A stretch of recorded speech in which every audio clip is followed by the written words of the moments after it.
and that he was being falsely accused. And that's, if you're falsely accused, you would think that something was a witch hunt. I have to say, when you step back and look at this, two and a half years of his administration, 3 years of Trump, the campaign and then the first part of his administration, he has been hammered for something, for allegedly conspiring with the Russians. And that we now know that was simply false. Welcome to another episode of Just Informed Talk. Tonight we're going to talk about the battle for truth, which is ongoing as we continue to expose the fact that President Trump was illegally spied on by the Obama administration with the intelligence community for their own political gain. That and many more news stories you guys are going to want to stick around and check out here on Just Informed Talk. Hi, and welcome to another episode of Just Informed Talk. I'm your host, Craig. For those of you who don't know, I always start by saying thank you to everybody who's hit that subscribe button. If you haven't, please come here to the landing page, click the big red subscribe button if you have not already, and make sure you hit the bell for notifications so you'll get notified when these videos get posted if YouTube decides to notify you, because that's totally up to them. And hit the like button if you guys like this content and want to see me make more. So obviously today we're going to talk about a whole bunch of different news stories, and we're going to look specifically at President Trump's tweets, where he's come out in the last day and gotten very specific about being emphatic that that it's conclusively provable that President Trump was spied on. Now, that aside, we're going to talk about the different news stories that go along with that and a few other things talking about the China trade war and a bunch of other stuff. So you guys want to stick around and check it out. But here's where we left off as far as the Q posts go. Q post 3335 from May 12th. It's been about 5 days, still nothing, but obviously there's so much going on in the news. We can basically look here and look backwards and kind of glean the information that we've learned already and put it with what we're seeing in the news, and we can see that a lot is happening. So that's something I really would like to do here on this episode. But before we do that, I always encourage everyone, if you want to get caught up on the latest Q posts and news and everything that's going on, please come back here to the main landing page, watch these last few videos, share them on your social media, get the word out there. And if you're scratching your head, go, what's QAnon and what's this guy talking about? Please come here, watch this video. What is QAnon and the Great Awakening? But with that being said, let's kind of jump right into the set of stories we have here. Here's a great one. This is out of the Gateway Pundit, Jim Hoft reporting that the Italian Prime Minister has fired several intel ministers linked to Spygate and Trump sabotage. Now, why is this important? It's very important because George Papadopoulos exposed Joseph Mifsud. Who is Joseph Mifsud? Joseph Mifsud is the Maltese professor that was used to tie George Papadopoulos to Russia, according to the article here, by the Mueller team and their mainstream media. After Mifsud was interviewed by the Mueller team, he went missing. In April, he was finally located in Rome next to the U.S. Embassy. It's time to ask him who he was working for. It wasn't Russia, it was the U.S. Now that paragraph sums everything up. George Papadopoulos exposed Joseph Mifsud, who was the asset being used by the U.S. intelligence agencies to set up George Papadopoulos so they could go after President Trump. And he did disappear for about 2 years after he was interviewed by the Mueller team. And where does he pop up? He's living right next to the U.S. Embassy in Rome. So this is the story here, and it goes on to talk about the fact, here, I'll read this to you, but we'll look at George Papadopoulos' tweet in a second here, but it said, the mainstream media and the FBI, DOJ, and Mueller team all wanted to connect President Trump to Russia, so they set up Papadopoulos and then claimed that he met with Russians. The only problem is that the Russian was not a Russian. He's a Maltese professor, Joseph Mifsud. The entire connections in London were a setup. The FBI set up Papadopoulos with Mifsud, who went missing after being interviewed and recently was located in Rome, of course. And then here's the interesting tweet from George Papadopoulos saying Joseph Mifsud, the Russian spy, quote unquote, who according to Mueller team, the whole investigation, who according to Mueller started the whole investigation, has been outed by our Italian friends today. He is living next to the U.S. Embassy in Rome. Can't wait for him to reveal who his FBI handlers were. And of course, there's more in this article. It kind of lays it out for you. And this was the tweet, another tweet by George Papadopoulos that just came out when the news broke about the several deputy directors who were requested their resignation from the Italian prime minister. of the intelligence operations, saying the Italian prime minister has suddenly requested resignations from 6 deputy directors of Italian intelligence agencies, DIS, AISI, and AISE. This was all after I outed Mifsud in Rome, and the president called the Italian prime minister Italy is flipped and are giving up Brennan. Brennan was the man. Brennan's the guy behind all of this.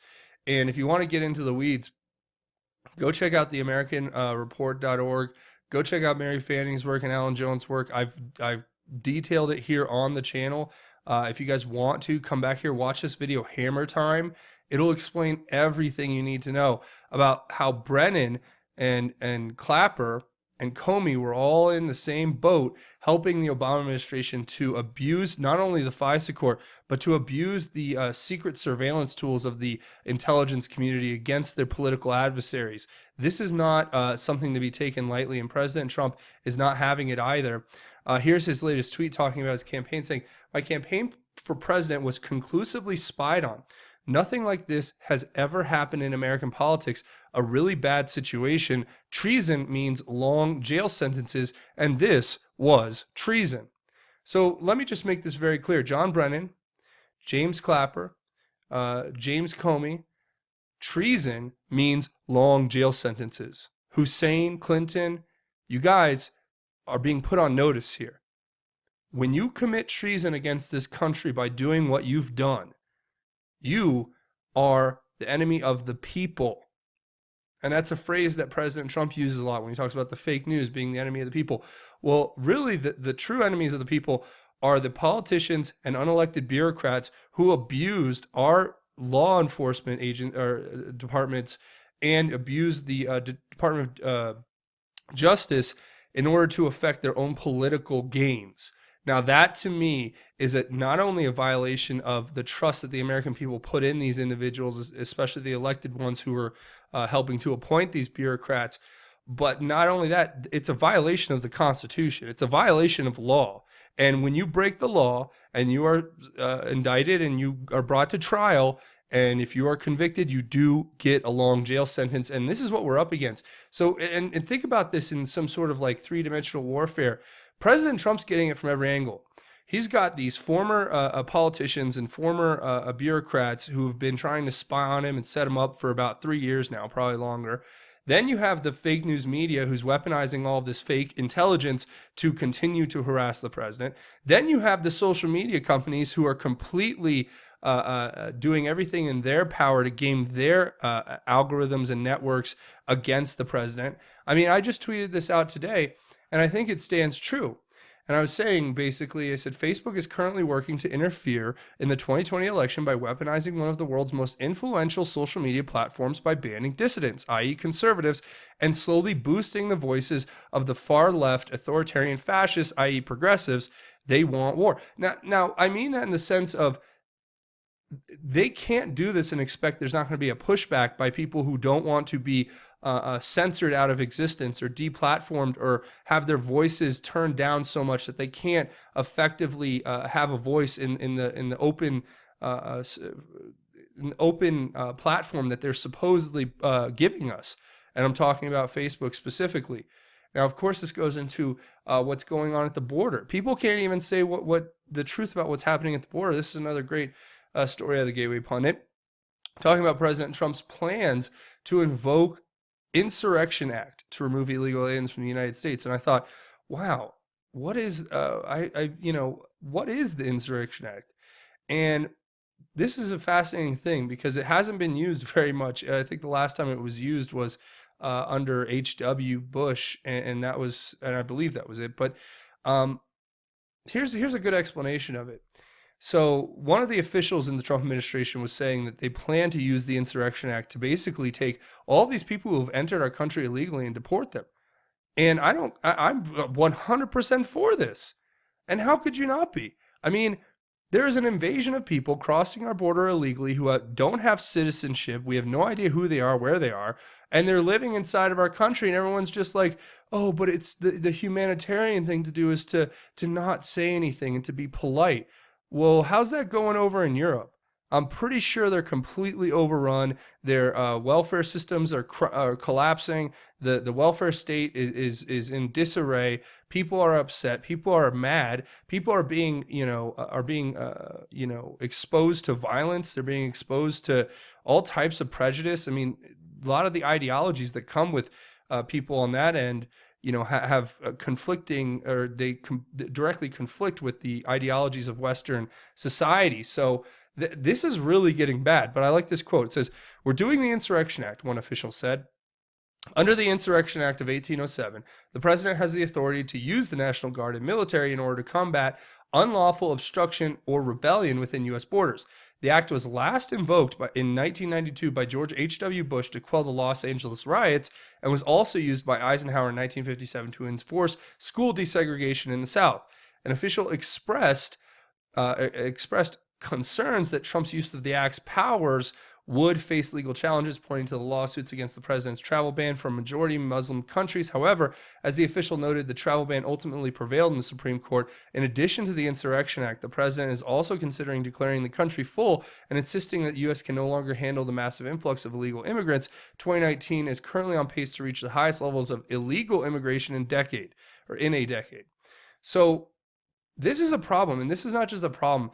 The left and media was, oh, there's a crisis, it's a humanitarian crisis. Well, there's also a border crisis. There is a crisis in the fact that we have thousands and thousands and thousands, it's going to be almost 1 million people this year, who illegally cross the line which delineates what our country is. Now, some of you out there in your progressive think tanks and your latte sipping clubs, you don't realize what the real impact of that is, and what it could have, and what the real impact is on our national security and our national sovereignty. Are we a sovereign nation? Do we just get rid of borders? Why not just say we're Mexico too and we're Canada? Why? It's just a line. We're all the same thing, right? Well, that's wrong, because we're a unique country with a unique set of values, a unique governing system that's the best in the world, in my opinion. That is why we're the envy of all these other nations, which is why people want to come here. And if we get rid of that by taking down our borders, then we destroy this great country that we have. Then nobody's going to want to be here. Then our country is not going to be great, and we're not going to have anything left. The entitlement and welfare programs will run out eventually. You realize if you just keep allowing people to come into our country with nothing, that eventually everything we give them, there won't be enough, because there's going to continuously always be people who don't have what they think they need, or what they say they need, or and that's just a fact and reality of life. So you read this, and then you read what President Trump's saying. All people that are illegally coming into the United States now will be removed from our country at a later date as we build up our removal forces. And as the laws are changed, please do not make yourselves too comfortable. You will be leaving soon. And I couldn't agree more. I mean, look, if you're here illegally, we have every right in the world to deport you. And the system that we have right now was purposefully set up to fail. It was purposely set up to do exactly what's happening in Europe, to have an incredible migration of third world people who flood our borders. They come across, and it's not just like President Trump says, and it might be controversial. They're not all great, awesome, wonderful people. Yeah, I'm sure the majority of them are. But there are criminals like MS-13 gang members and other cartel gang members, and there's cartel gang members infiltrating it. There's sex trafficking going on. There's human trafficking going on. There's drug trafficking going on. But everybody on the left just wants to stick their head in the sand and go, oh, that's not happening. And what's terrible is Twitter, right? I can't stand Twitter, because how do these negative comments get to the top? It's so funny, because I think President Trump showed basically Twitter that he could control this when he put the QAnon 76 account as his top comment. But they don't stop. They don't relent, because they are literally trying to interfere in and steal the election. And they're trying to they're trying to interfere in our politics. They're trying to interfere in our elections. And when I say they, I'm talking about Twitter, Facebook, YouTube, Google. They all are gaming their systems against you, President Trump. Please, Mr. President, recognize the fact, if you haven't already, which I believe you have, please recognize the fact that their amount of influence and control is going to have an effect on the election, just as your campaign and using social media was how you effectively got to the office. Not entirely, of course, it had a lot to do with your message, your character, your persona, your ideals, the message you brought, the platform you ran on. But that platform would never have reached as many people without social media. And once they decide to game this against you in the 2020 election, it's going to be an uphill battle the whole way. So that's why I'm promoting things like the website President Trump put up through the White House, where you can share how social media has censored you or has discriminated against you or has effectively taken away your free speech. And these kind of stories have to get to the president so that he can help create the atmosphere, or whether it's through executive order or it's through legislation, to stop these social media companies from doing what they're doing, which is taking their far leftist politics and using that as reason to discriminate against Americans, to discriminate against the free speech of Americans, and to use their platforms as publishing platforms as opposed to open speech platforms. And then they still get all these legal immunities where you can't sue them because and it makes no sense. If you're a publisher, you're a publisher. If you're going to do it and you want to be a private company, great. But they lulled us into, this is what happened with YouTube. They lulled us into a false sense of security, and other platforms as well, by saying, oh, it's all going to be open speech. We're not going to discriminate. We're not going to do anything like that. And then boom, as soon as they have a virtual monopoly, literal digital monopolies that these people have over information, then they start implementing this draconian, Orwellian, authoritarian, fascist, enforcement of thought policing and removing dissidents and doing everything that has been described in dystopian novels. These are unelected people in Silicon Valley who are trying to change the course of this nation. And this is a very small group of people that doesn't represent, obviously, the majority of Americans, but they act like they do. They brainwash a large swath of America with their propaganda. Then they brainwash you by, basically putting you in these boxes where you can't get out of. They box you in as far as the way you think, because you can't do a Google search without it just being MSNBC, CNN, CBS. And it's like, I call what on these people because it's all just complete malarkey. I mean, come on. You listen to these people and it's just lies. Mainstream media is lying to you, and the news that we're reporting here is the news that they won't talk about. Like, for instance, Mark Levin, what a great guy, what a great journalist this guy is. But he's talking about the fact that Dianne Feinstein is literally taking phone calls from the Iranian foreign minister. And I can only sum this up as good as Mark Levin did. I hope I can someday sum it up the way he does. But let's read through this quote from Mark Levin, because I think it says everything. It says, Thursday on the radio, Levin TV host Mark Levin called out the hypocrisy of the Democrats after Senator Dianne Feinstein was caught on the phone with Iranian Foreign Minister Javad Zarif earlier Thursday, and the media said nothing. Of course they said nothing, because they're complicit in all of this, and we're going to talk about it later. He says, quote, this is Mark Levin. I'm quoting Mark Levin. He's the foreign minister to an enemy state that seeks to attack American military personnel in the Middle East, that seeks to put nuclear warheads on ICBMs so they can reach the United States. It is a terrorist regime. It is Islamo-Nazi regime in Tehran that has killed Americans, that funds Hezbollah to kill Americans, that funds Hamas to kill, and is a threat to our national security. Obviously, Levin said, quote, what in the is the ranking Democrat on the Senate Intelligence Committee doing, talking on an iPhone around the Capitol to Javad Zarif? Quote, what is it with these Democrats fronting for this Islamo-Nazi regime that wants to kill Americans and Jews in Israel? You've got Frank Feinstein, you've got John Kerry, or the real Frankenstein, giving aid and comfort to the enemy. It's not enough that they released $150 billion to this regime. Now they're giving it advice against the president of the United States. You want to talk about the Logan Act? You want to talk about collusion? And I couldn't agree more. I mean, sure, a little bit of this is maybe, you know, a little extreme for some people, but there's not like he's lying.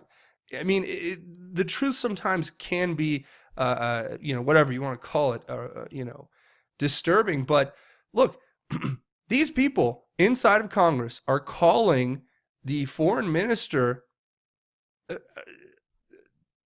to Iran and giving him advice on how to basically fight the president of our country, of our country. How does that happen? Who and of course the Logan Act. You are not allowed to do that. That's illegal. But nobody says anything. The media doesn't report on it. And of course, like he points out here, John Kerry is a great example, going to meet with whoever, the prime minister of or president of Iran, and having a conversation. Don't worry, 2020 will come. We'll give you another $300 billion and we'll help you set up your, you know, your terrorist backing regime. Don't worry. Just wait till President Trump gets out of office. We're gonna steal this election with social media. We're gonna steal it with the fake news, and we're gonna steal it with corrupt politicians. So don't you worry, Iran. We're gonna just hang in there. That's what this seems like to an average American. I mean, I have to be honest. I'm just an average American, just an average guy. But that's what this seems like to me. And it's crazy that the media won't report it. And of course, President Trump is having to come out and say, look, while all this is going on, you have Jerry Nadler, who is this is the tweet from President Trump saying, will Jerry Nadler ever look into the fact that Crooked Hillary deleted and acid washed 33,000 emails after getting a most powerful demand notice for them from Congress? So they're going after the president. They're sabotaging him. They're colluding with our enemies against him, and they're purposefully not reporting on and or investigating the crimes that were committed by their own ilk, i.e. the leftists, Democrats, DNC, you name it, the Clinton campaign. So to me, the whole system looks gamed. They're all against us, and we should all be really, really upset at this point about what's going on. And as I know I am. And finally, yes, the U.S. trade talks have stalled with China. But of course, we have the same issue that we just talked about with Feinstein and the rest of the corrupt politicians in Washington. They're all just bending over backwards and saying, "Oh, we're sorry, China. We're so sorry. Look at what President Trump's doing. He's gonna hurt the farmers and all this stuff." Well, you know what? China's been stealing from us for decades. They've stolen all of our intellectual property. Go watch any videos about China. I, obviously haven't been there, but I study this subject very closely. I'm very aware of what's going on in China. They've stolen all of our technology. China looks like the United States, and it's not by accident. It's by design. They stole all of our intellectual property. They basically copied everything we did, and they went and started doing it in their own country for cheaper by abusing the human rights of their own citizens, being the communist, communist government that it is. They basically, there is no such thing as real civil rights in China, because your civil rights are told to you by the Communist Party. And they basically, and because President Trump won't say, "Oh, well, it's all water under the bridge. Don't worry about it. You stole $500 billion a year for who knows how long in a deficit that should never have really existed because of tariffs that they put on our goods going into their country." And then they had this coerced, forced intellectual sharing, where if you take a company and put it in China, you have to give all your intellectual property to the communist government. And then they just copied it and gave it to their own domestic Chinese firms, who then made like Huawei and ZTE. Their phones are basically iPhone. It literally, they just copied the iPhone and the Android in there, and then they're selling it as something else. But I guess nobody seems to care about that, right? Of course, if you turn on late night comedy, or as I say, late night propaganda, here's Stephen Colbert. He makes a song, a funny kid's song to lull you into believing that he's right because he's on TV and he's not a complete moron who reads off of a teleprompter. He's really smart, and he knows about how Trump's decisions are affecting people, how Trump puts farmers in a dump.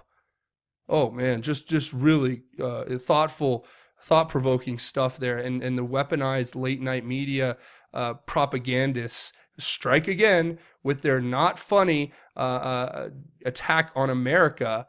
And it's like, all right, I see where this is all going. You guys see it. Let's just go ahead and call it what it is. It's propaganda. They're trying to destroy this country. They're trying to steal our sovereignty, and they're trying to set us up for failure so that we can collapse, and then they can have a globalist government where they'll still be rich and you'll still be poor, and they'll just be even more rich and you'll be even more poor, and nobody's ever going to look out for you. So that's isn't that a positive way to leave it? Well, we'll leave it on a more positive message if you guys want to stick around. But before we go, first of all, if you want to help out the channel, come here, click the big red subscribe button. Also, watch these videos, share them on your social media, and hit the like button if you guys like this content and want to see me make more. Also, make sure you leave your thoughts, theories, and insights below. I want to read what you guys have to say about all of this. What do you think about what we covered here today? That would be an interesting topic of discussion. Or what do you think in general? Anything you guys have to contribute, please throw it down there in the comments. I appreciate that. Also, come find me over on Twitter at JustInformYou. It's a cool way to have a conversation outside of the channel. So come find me over here on Twitter at JustInformYou, the Twitter handle. That's a cool way you can help out. Also, come find me over here on JustInformedNews.com, the official website for Just Informed Talks. You get links to the Q stuff, get links to different news organizations, you get links to different breaking news, and of course the videos from the channel right here. So that's a good tool for you guys to use. And of course, there's a couple other ways you can help out both financially. You come to Patreon, patreon.com/justinformedtalk.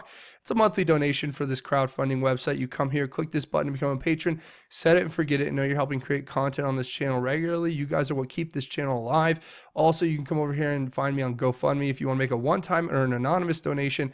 That helps out the channel, and I can't tell you how much I am thankful for your support. You guys are what keep this channel alive, so thank you for that. Now, before we go, we do a segment at the end of each one of these episodes, but before we do that, I also want to make sure I'm not remiss in reminding everyone.